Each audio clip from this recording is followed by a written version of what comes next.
Assalamualaikum warahmatullahi wabarakatuh. Waalaikumsalam Waalaikumsalam warahmatullahi wabarakatuh. Selamat siang anak-anak, bagaimana kabarnya hari ini? Sehat Bu, alhamdulillah. Alhamdulillah kalau gitu. Pagi hari ini Ibu akan memberikan materi tentang interaksi antara negara-negara ASEAN serta dampak dan kerjasamanya. Tapi sebelum Ibu memulai materi, lebih baik kita berdoa terlebih dahulu. Di sini Ibu ingin menunjuk Anam untuk memimpin berdoa. Silakan Anam. Baik Bu, terima kasih atas waktu yang diberikan.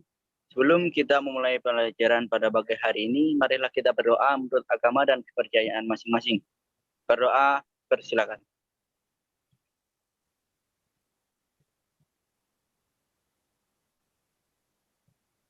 Berdoa selesai. Baik, Anam, terima kasih. Selanjutnya Ibu akan melaksanakan absensi ya. Yang pertama, Khairun Nisa hadir. Hadir Bu. Baik, Fauzia Andani. Hadir, Bu. Baik, Tiara. Tiara. Hadir, Bu. Baik, Sinta. Hadir, Bu. Yang terakhir, Miss Bahul Anam tadi hadir ya. Ya, Bu. Sebelum melanjutkan materi, apakah ada yang ditanyakan tentang materi sebelumnya yang Ibu jelaskan? Atau kita langsung masuk ke materi? Langsung saja, Bu. Langsung aja, Bu. Itu Tiara minta tolong di share screen ya PowerPoint-nya. Baik, Bu.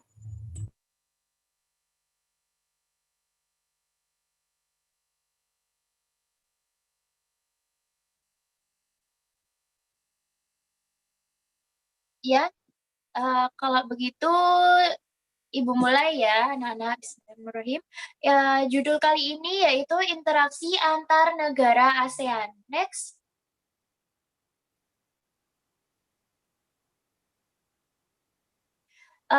Ayo, apakah ada yang bisa menyebutkan apa saja kerjasama antar negara ASEAN? Yang Saya, bisa Bu. Ibu. Iya, silakan. Siapa tadi? Fauzia, Bu.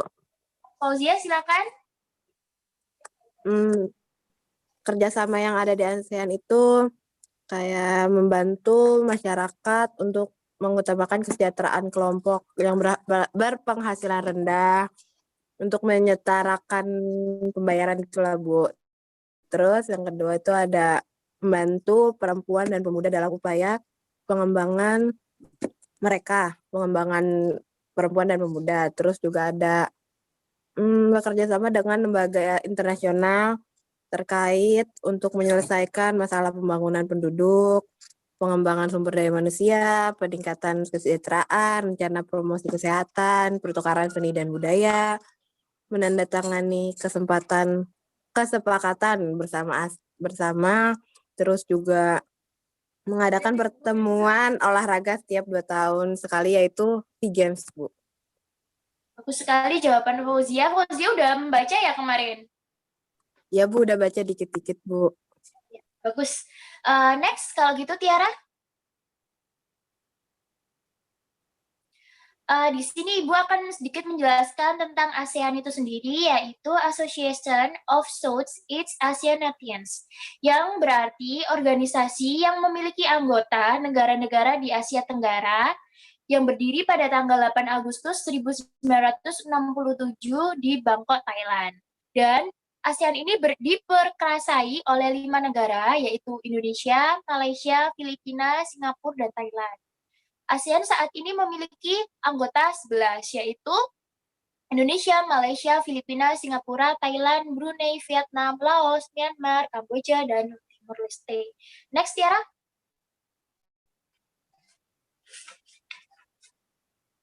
Di sini ada faktor pendorong dan penghambat kerjasama ASEAN. Yang pertama adalah kesamaan dan perbedaan sumber daya alam, yang kedua kesamaan dan perbedaan wilayah atau kondisi geografis, yang ketiga yang penghambatnya ada 4, yaitu perbedaan ideologi, konflik, dan peperangan, perbedaan kepentingan tiap negara, kebijakan protektif. Apakah di sini ada yang ditanyakan sampai di sini tentang materi ini atau kalian mau baca sendiri di buku? Lanjut saja, Bu. Lanjut, Bu. Lanjut ya.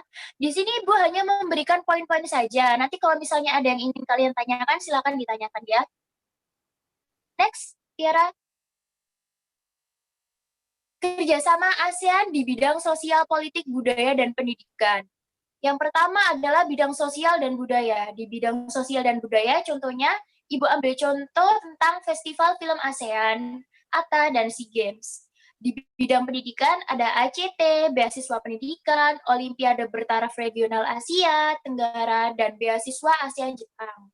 Sedangkan di bidang politik dan keamanan, ada MLAT, ACCT, ADMM, Sengketa Laut Cina, dan yang lain-lain. Next.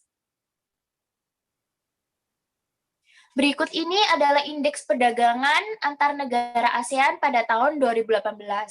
Pada grafik ini, indeks yang paling tinggi adalah Singapura dan yang paling rendah adalah Indonesia. Selanjutnya.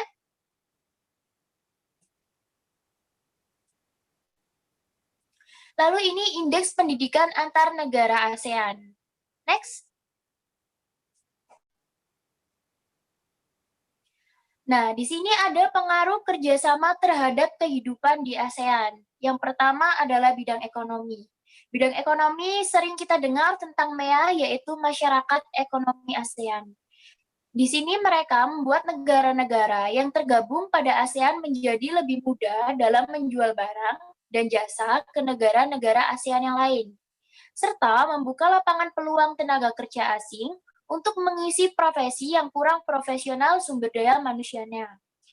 Ada yang kedua yaitu bidang sosial. Pada tahun 2015, ribuan pengungsi warga Vietnam memiliki negara-negara tetangga yaitu Malaysia, Thailand, dan Indonesia, menimbulkan interaksi sosial seperti simpati, empati antar pengungsi dan penduduk setempat daerah pengungsian. Yang ketiga ada bidang budaya, yaitu Festival Budaya ASEAN atau bisa dikenal sebagai FBA, untuk memperkenalkan kebudayaan sesama negara ASEAN. Perkemahan budaya serupun ASEAN untuk menanamkan dan meningkatkan pemahaman penghayatan nilai-nilai budaya bangsa serumpun untuk mencapai ketahanan budaya. Dan yang terakhir ada event industri musik untuk mengenalkan berbagai macam genre musik kepada negara ASEAN. Jadi di sini tidak hanya konser-konser yang terlaksana di Indonesia saja, tetapi ada juga festival-festival yang dilakukan oleh industri seperti pengenalan budaya yang bisa dilakukan melalui internasional serta difasilitasi dengan event industri musik. Yang keempat, ada bidang politik, yaitu sengketa perbatasan wilayah dan pekerja migran. Di sini contohnya di bidang politik juga bisa dimasukkan sengketa Laut Cina. Dan yang terakhir adalah bidang pendidikan. Dengan berkembangnya zaman dan menjadikan pendidikan harus mau tidak mau mengikuti eranya dengan cara reformasi menyeluruh dalam sistem pendidikan. Seperti contohnya pada saat ini guru sering melakukan rapat-rapat untuk mengikuti atau membahas tentang KTSP atau kurikulum-kurikulum pendidikan yang mungkin masih belum terlaksana dan masih ada kekurangan, bagaimana guru-guru tersebut dapat melakukan kegiatan kurikulum itu dengan maksimal nanti di bidang mereka masing-masing. Next, Tiara. Di sini ada upaya meningkatkan kerjasama antar negara ASEAN. Yang pertama, meningkatkan kualitas pelayanan publik melalui peningkatan kemampuan pemerintah dan perlibatan masyarakat madani atau civil society dalam pengambilan keputusan. Yang kedua, peningkatan kerjasama memerlukan dorongan antara lain kekompakan, konsistensi, keterbukaan, saling menghormati, dan kesetiakawanan sosial. Dan yang ketiga, meningkatkan kualitas sumber daya manusia dan kualitas lingkungan hidup. Yang terakhir, meningkatkan pengetahuan dan keterampilan perempuan dalam bidang lingkungan dan pendidikan. Terima kasih. Itu saja yang Ibu sampaikan untuk kali ini. Di sini apakah ada yang bertanya? Silakan satu orang deh bertanya. Ayo, siapa yang mau bertanya? Tiara bisa bertanya? Ya, Bu, saya mau bertanya. Ya. Eh, Silakan. jadi, apa saja dampak yang dirasakan oleh pemerintah pada masa pandemi berdasarkan pada kerjasama antar negara ASEAN? Ya, itu aja. Ya, terima kasih Tiara udah bertanya. Tadi kan Ibu sudah menjelaskan di PowerPoint bahwasanya ada beberapa kerjasama antar negara ASEAN. Bisa dilihat kan Tiara di slide ketiga, 4 atau 5 tadi. Nah, ini ada faktor pendorong dan penghambat kerjasama ASEAN. Dibagi, ya yang tadi kerjasama. Nomor slide 5 ya. Nah, ada 3 bidang kerjasama ASEAN, yaitu di bidang sosial budaya, politik keamanan, dan pendidikan. Jika disangkut pautkan dengan pada saat pandemi, pasti semua memiliki pengaruh negatif dan pengaruh positif, tetapi banyak pengaruh negatifnya. Pengaruh negatif di bidang-bidang ini salah satunya adalah di bidang yang paling pengaruh adalah bidang pendidikan dan sosial serta budaya. Kenapa bidang pendidikan memiliki pengaruh yang besar? Karena seperti contohnya saat ini, yang dahulunya kita pergi untuk sekolah, untuk menimba ilmu, untuk melakukan interaksi dengan guru kita secara aktif, jadi kurang karena melalui via Zoom atau Google Meet. Bahkan sekarang guru-guru itu banyak yang masih kurang paham atau kurang melek tentang internet. Jadi guru-guru yang sudah tua-tua, sudah yang berumur, itu mungkin masih belum bisa tentang bagaimana cara penggunaan Zoom atau bahkan cara penggunaan komputer atau HP mereka sendiri. Jadi pengaruh yang paling berdampak sebenarnya itu pendidikan. Ada pula pengaruh negatifnya yang didapatkan dari siswa itu sendiri. Seperti contohnya siswa yang dahulu bisa bertanya secara aktif dan bisa dikontrol oleh guru secara langsung seperti siswa itu kurang memperhatikan, kita bisa melihatnya. Tetapi pada saat Zoom, siswa tidak bisa dikontrol oleh guru secara maksimal. Karena kenapa? Salah satu contohnya adalah malas. Malas yang membuat siswa seperti contohnya kita sekolah nggak usah mandi, bangun tidur ya langsung bisa sekolah, langsung bisa join Zoom, serta juga bisa dikatakan banyak yang on cam atau off cam. Kalau on cam mungkin mereka masih bisa ditolerir kalau misalnya mereka kurang memperhatikan, tapi kalau off cam guru masih belum bisa mentolerir bagaimana caranya mereka bisa mengetahui kalau siswa itu mendengarkan mereka atau hanya ikut join lalu ditinggal tidur. Itu salah satu contoh dari bidang pendidikan. Selain itu, banyak sekali perubahan-perubahan yang harus kita mau tidak mau kita lakukan dalam bidang pendidikan, yaitu selalu harus selalu melek itu tadi, harus selalu melek atau dengan ya seperti ini, dengan Zoom, dengan aplikasi-aplikasi yang baru ini, lalu juga mau tidak mau harus bergelut dengan tugas-tugas yang banyak karena ada guru-guru yang tidak mau menggunakan Zoom dan tidak memahami materi, itu juga masalah dalam pendidikan. Lalu masalah dalam bidang sosial dan budaya, itu banyak. Seperti contohnya kita pasti di daerah kalian itu pasti banyak sekali acara-acara yang memperkenalkan budaya, entah itu festival yang dilaksanakan seperti kalau di Sidoarjo itu ada festival tari-tari gitu, perkenalan tari, itu sekarang juga susah untuk dilaksanakan karena kenapa? Kita tidak boleh bergerombol dan interaksi antara masyarakat juga sangat dibatasi. Lalu di politik dan keamanan, kalau mungkin di bidang politik ya itu tadi ya, banyak sekali kontroversi-kontroversi yang membuat masyarakat itu kurang percaya dengan pemerintah, seperti contohnya penyelewengan dana COVID, lalu juga ada keamanannya dalam hal keamanan itu kita di karantina tetapi dalam luar Pulau Jawa itu banyak sekali warga luar negeri atau yang termasuk yaitu Cina itu masuk ke Indonesia dengan leluasa. Itu sedikit contohnya dan Tiara bisa cari di Google sisanya ya. Apa masih kurang atau gimana Tiara? Sudah jelas? Ya, itu saja. Sudah jelas pertanyaan jawabannya, Bu. Terima kasih. Terima kasih juga Tiara. Lalu Ibu ingin bertanya, nanti siapa ya yang mau jawab?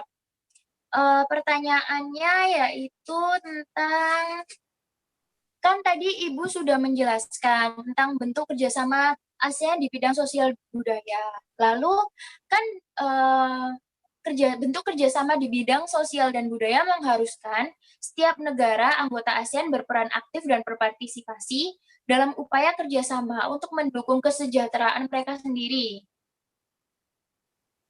Kerjasama di bidang sosial dan budaya dilakukan oleh COSG atau Committee for Social Development di bidang sosial negara ASEAN dalam beberapa bentuk kerjasama. Nah, tolong disebutkan bentuk-bentuk kerjasama yang dilakukan dalam bidang sosial yang perlu mendapat dukungan dari COSG itu tadi. Silakan, ada yang mau menjawab?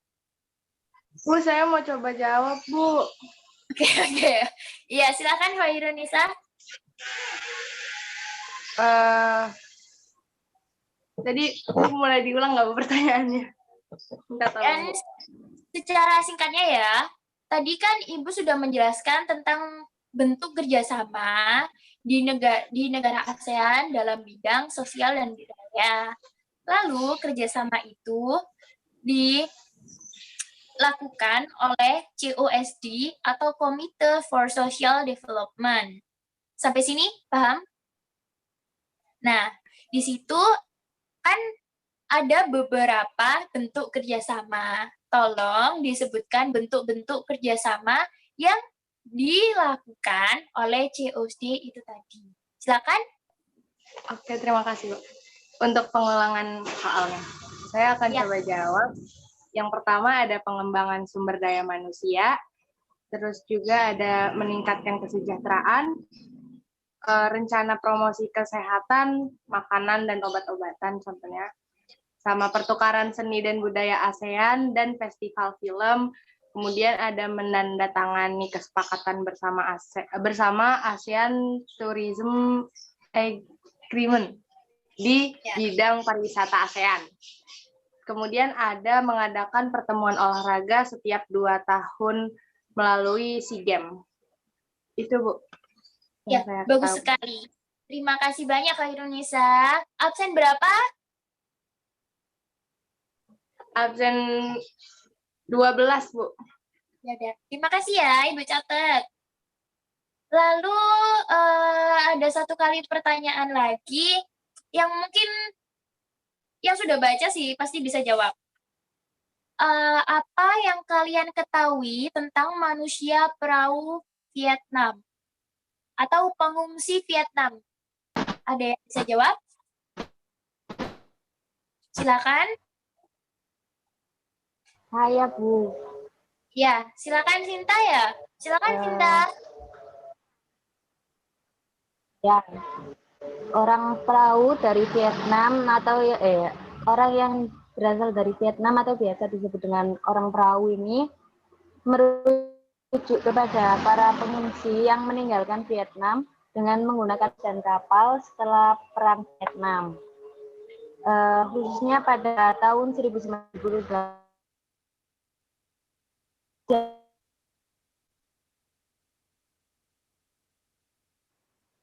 Halo.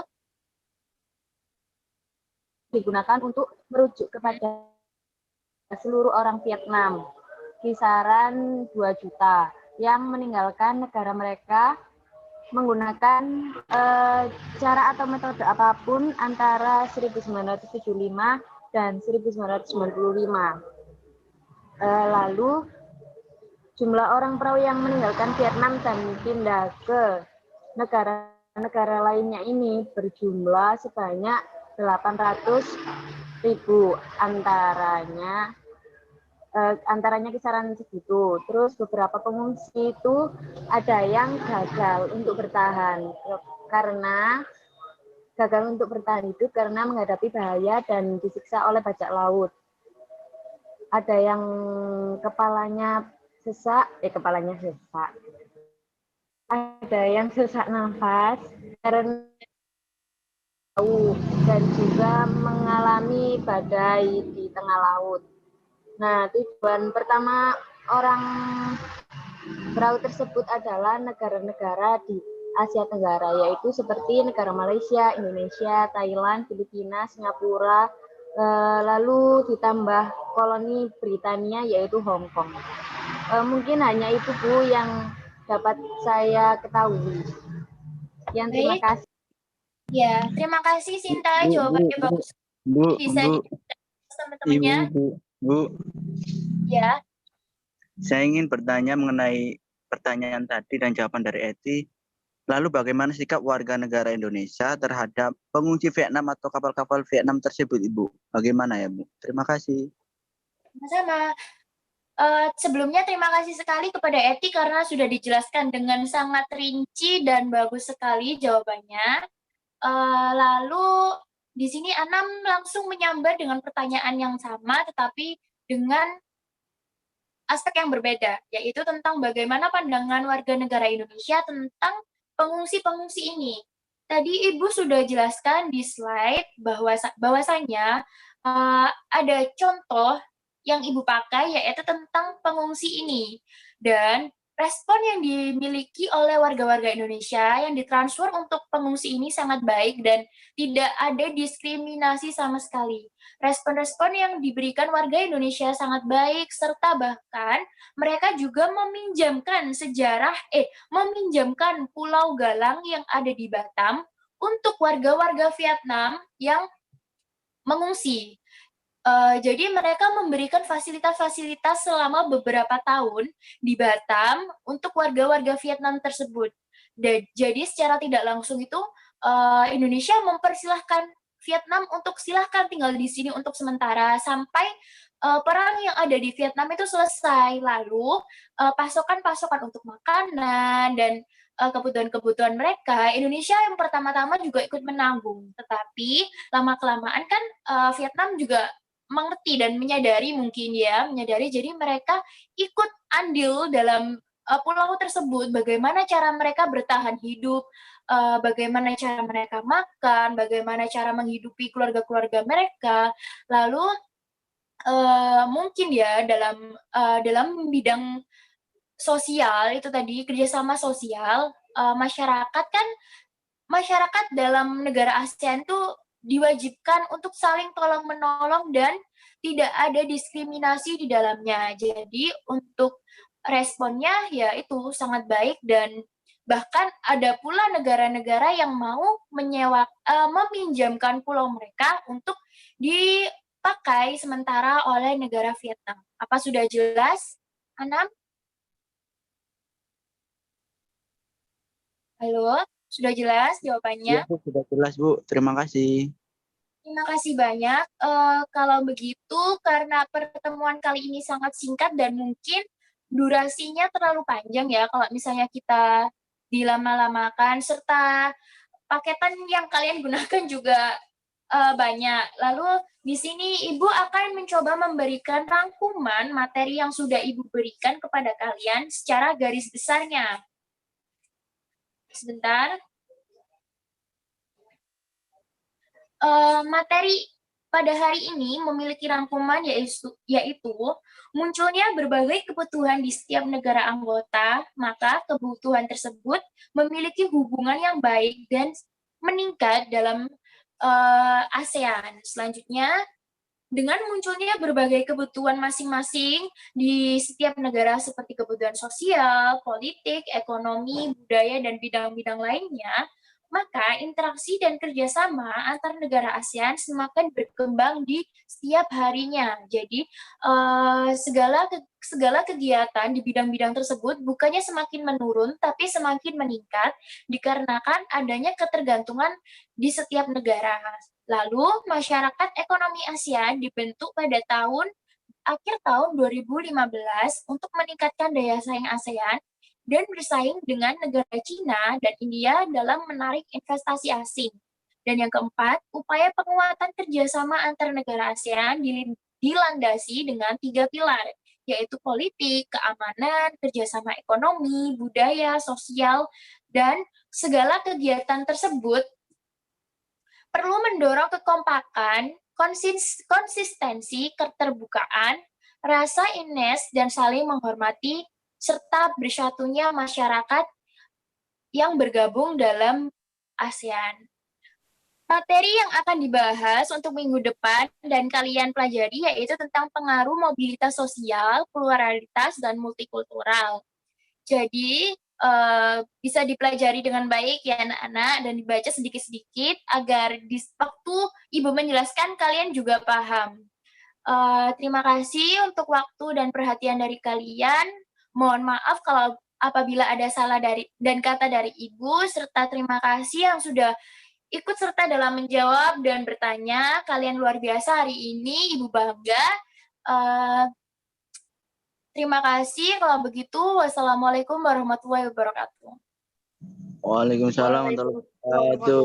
Salam, Pak. Terima kasih, Bu.